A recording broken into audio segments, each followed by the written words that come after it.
9 de abril del año 1940 se ejerce la invasión de la Alemania nazi a Noruega y a Dinamarca mediante la Operación Weserübung en el marco de la Segunda Guerra Mundial. Mi nombre es José Mota y continuamos con Quejas y Querellas Televisión con Clase. Venimos con más contenido en el cual usted está en la obligación de mantener la sintonía y analizar los temas con objetividad, con el objetivo de cosechar un conocimiento crítico de cómo anda el mundo y las decisiones que se toman en favor y en contra de los pueblos. Adelante, Walfa. ¿Por qué un lado de esta isla es hasta 10 veces más rico que el otro, a pesar de compartir la misma tierra y clima? Mientras Haití sigue siendo el país más pobre del continente americano, la República Dominicana disfruta de una economía en crecimiento, un turismo próspero y un nivel de vida mucho más alto. Pero, ¿por qué ocurrió? Para entender esta desigualdad, hay que mirar su historia. Haití fue una colonia francesa basada en la explotación.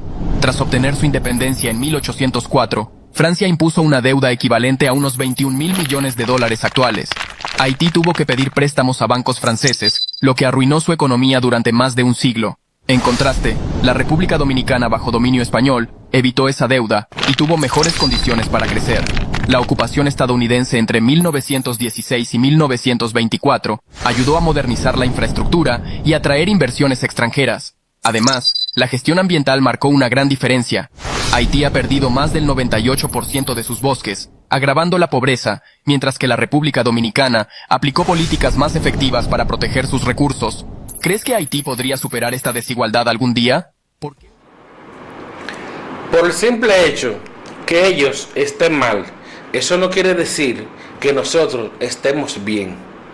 Eso quiere decir ese contraste, que los gobiernos corruptos y abusadores que hemos tenido, si hubiesen actuado de otra forma, la historia fuera muy diferente, aunque la desigualdad fuera más abismal. Señores, los gobiernos de los Duvalier, los Preval, los Jean Bertrand Aristide son los responsables de la pobreza de ese país. No obstante, sus gobernantes deben de ser juzgados por ellos. No la responsabilidad de las falencias de su clase política la tenemos que pagar nosotros. Falsa de toda falsedad.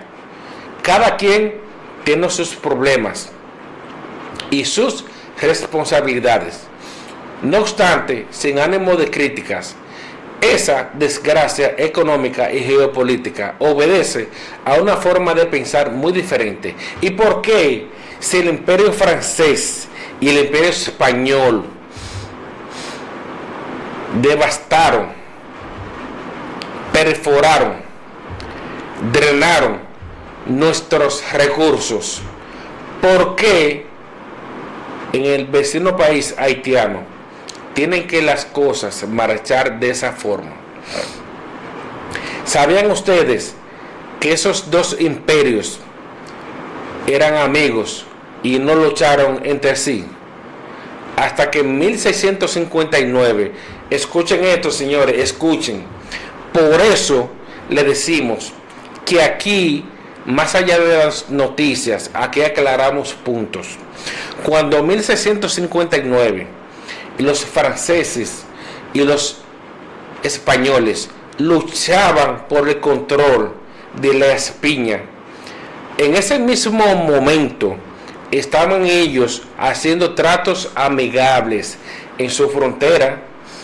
La frontera entre España y Francia es una de las fronteras más amistosas que tiene el mundo. Escuchen esto.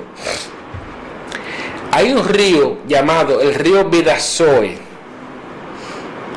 donde ese río tiene un islote. Ese islote se llama la isla Faistán, que tiene 1800 metros de extensión y 6 meses pertenece a España y 6 meses pertenece a Francia. Oigan cómo, en los 6 meses que la bandera de Francia le da sombra a la isla, pertenece a Francia, y los demás 6 meses que la bandera española le da sombra a la isla Faisán, pertenece a España. Mientras ellos hacían arreglos amistosos, aparentemente luchaban en la frontera de República Dominicana. ¿Qué le quiero decir con esto? No se dejen engañar con la celebración del Día de la Raza. El Día de la Raza es un engaño, es una falacia. Es el día del genocidio, de un genocidio universal, donde asesinaron a nuestras mujeres, a nuestros patriarcas, los violaron, usufructuaron sus recursos. Un abuso atroz en todo el sentido de la palabra. Entonces, no nos podemos dejar engañar. Entonces, remontándonos a 1916, ¿qué pasó aquí? La primera invasión norteamericana. ¿Por qué? Esa invasión obedece a 2 argumentos.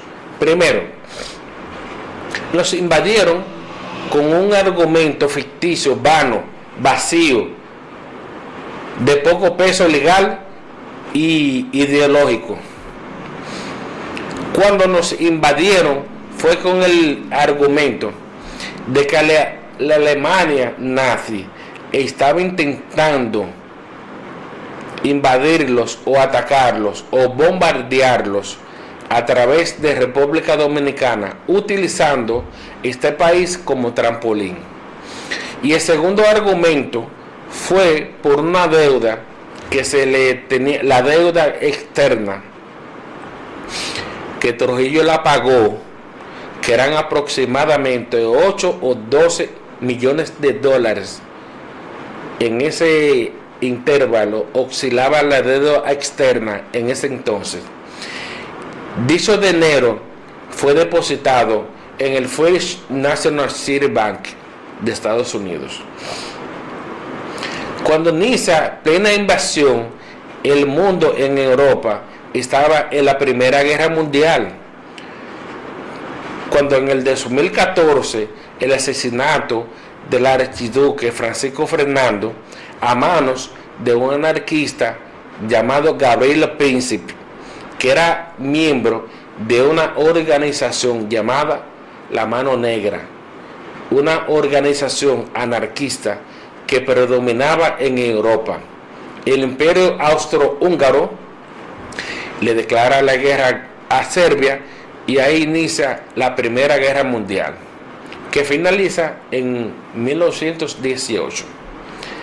En ese trecho, ya Estados Unidos forma un cuerpo de militares llamada la Guardia Nacional, en la que reclutan a Rafael Leónidas Trujillo, el jefe, el tirano, y su nombre de pila, Chapita. A Trujillo le decían Chapita. Entonces, Trujillo llega a la Guardia Nacional y los norteamericanos ven esa actitud violenta, esa actitud belicista, anarquista, y lo vieron como un prospecto títere para ellos.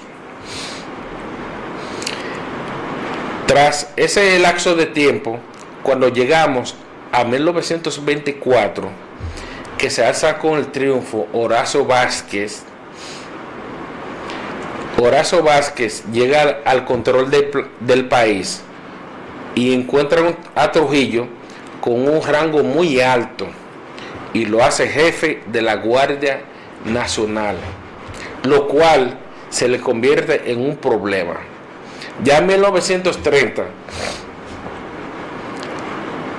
Horacio Vázquez intenta trascender más allá de un periodo presidencial y recibe un golpe de Estado donde Trujillo participó en ese golpe de Estado, y en ese periodo de transición se nombró como presidente interino a Rafael Estrella Ureña, y Trujillo finalmente se presenta como candidato presidencial, la cual propicia que no se puedan celebrar unas elecciones sanas en ese entonces, y Trujillo se queda con el poder. Ya en 1930, llega 1933, cuando arriba al poder en Estados Unidos el 33º presidente, Franklin Delano Roosevelt, y le da su apoyo incondicional a Trujillo, y comienza la fiesta. Ya Alemania nuevamente en 1930 intenta destruir una represa muy grande y famosa que construyó Estados Unidos, llamada la represa Hoover, que fue construida a final de la ley seca y de la Gran Depresión que estaba viviendo Estados Unidos. Este concepto de la ley seca, ¿cómo surge? La ley seca surge a principios de los años 1920, fruto de un descontrol en contrabando de alcohol que había en Estados Unidos, que se combinó con una hecatombe, un gran número de muertes que se estaba viendo en Estados Unidos, fruto de la ingesta de la comida chatarra más la ingesta de alcohol. Entonces Estados Unidos, para detener ese problema, declara la ley seca para comenzar a detener la hecatombe. Una hecatombe es un numeroso grupo un numeroso número de muertes que la antigua Roma lo interpretaban como un sacrificio para los dioses. Entonces, en ese periodo, la ciudad de New York estaba ocupada por aproximadamente 150,000 caballos. Se utilizaba mucho el caballo. En ese periodo de la ley seca fue que surgió la leyenda del contrabando Alphonse Al Capone. Alphonse Al Capone nació en Brooklyn y se creó en Chicago, uno de 3 hijos de su padre. Él fue el tercero, y desarrolló una habilidad por los negocios que llegó a acumular riquezas de manera lícita. No obstante, su inclinación por la ilegalidad fue que lo llevó a hacer negocios ilícitos. No obstante, esa familia era de origen italiano. Entonces, Trujillo estaba gobernando con cierta libertad en ese momento, hasta que en el 37-36 aproximadamente surge la matanza del río Masacre. Entonces, todo ese periodo de cosecha de rechazo por los haitianos hacia nosotros los dominicanos fue un rechazo no tanto justificado. No obstante, es un precedente que se marca en contra de nosotros. Por eso, esa inestabilidad política y amistosa entre Haití y República Dominicana. ¿Qué sucede con esto? Hipotéticamente, en la Constitución haitiana, ellos establecen que es una sola isla. Claro, es una sola isla. Geofísicamente somos lo mismo. No obstante, políticamente estamos divididos. Podemos comer juntos, pero el baño, cada quien que vaya solo. Vámonos con el siguiente contenido. Walfa. Aunque a primera vista pareciera que se está desperdiciando el combustible, la realidad es que es una forma de contrabando de petróleo. Irán produce millones de barriles de petróleo diariamente. Es un país donde el petróleo es más barato y abundante que el agua, pero su capacidad para exportarlo está limitada por sanciones internacionales. Estas sanciones han llevado a la búsqueda de rutas alternativas legales e ilegales para vender este recurso esencial. En algunos casos, el petróleo es transportado en camiones a través de las montañas hacia países vecinos. Estas operaciones están controladas por redes criminales organizadas, muchas veces en colaboración con funcionarios corruptos. Una de las estrategias más sorprendentes en el traslado de los derivados del petróleo es el uso de tuberías subterráneas. Estas tuberías, construidas en zonas fronterizas como las cercanas a Pakistán o Afganistán, son diseñadas para transportar petróleo y otros combustibles de manera silenciosa e indetectable. La construcción de estas tuberías requieren altos niveles de organización y financiamiento, indicando así la gran cantidad de dinero que mueve esta labor. Mi gente, para que ustedes vean, ellos no tienen agua, pero tienen petróleo. Nosotros tenemos agua, pero no tenemos ni agua potable ni tenemos petróleo. Aquí en el Ceibo no hay agua por parte, señores. Yo no sé qué vamos a parar. No hay tiempo para más, señores. Ha sido una maravillosa noche, pese a nuestra situación de luto nacional. Les invitamos a que el próximo miércoles nos acompañen a esta misma hora y en este mismo canal. Con gusto les acompañó un servidor, José Mota, y les deseamos una feliz noche y un descanso maravilloso. Hasta luego. Adelante, Control Master.